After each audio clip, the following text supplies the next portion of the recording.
Hello everyone, and welcome to the Pedaling Princess Podium. I'm your host, John Ardelli. I'd like to talk about what's been going on with Lance Armstrong over the last several weeks now, where he's been stripped of all 7 of his Tour de France titles. Probably a lot of people have been asking me, first of all, over the last, several months anyway, why I haven't been riding my bike. As far as that's concerned, actually that's mostly a financial thing. I just can't afford to maintain it. Sure, a bike is cheaper to maintain than a car, but it still requires special lubricant, replacement parts, and so on. And right now, I owe my local bike shop some money as it is, and I'm embarrassed to even go in there because of that.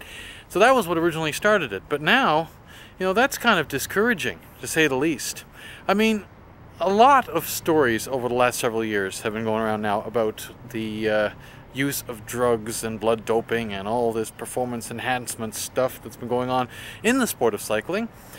And, now that Lance Armstrong has been kind of implicated in some of this, it's at the point now where I'm beginning to think that it's just, I don't know, the whole sport of cycling seems to be spoiled by this, really. I mean, I think that this kind of thing spoils any sport anyway.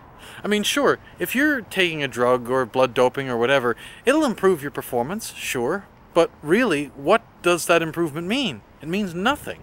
It doesn't say anything about what you can actually do. It's artificial. The thing about cheating is you never really know if you could have beaten the people that you're competing against.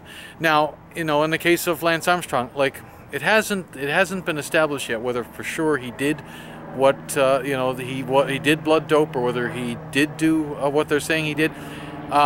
Most people seem to believe that he did, but that's not really the point. Whether Lance Armstrong himself did it or not doesn't change the fact that many cyclists have, and those who definitely have cheated, you really don't know now whether you could have beaten your competitors.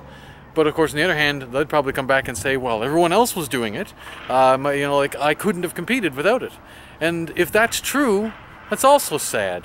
A sad state of affairs for sports in general. I guess maybe that's one of the many reasons why I have very little interest in sports in general. And at this point, even cycling, the Tour de France I used to watch regularly every year, I'm losing interest in it because I never really know if what I'm watching is artificial or that these guys are really doing something truly amazing. You just don't know. In the end, I don't know whether I'm ever going to even watch a bicycle race again. Because the fact is, I never will really know whether these men are actually performing incredible feats of human strength or whether they're just drugged. And if I have to wonder that, then I might as well watch robots race than watch people, because it's really no different. It's just as artificial.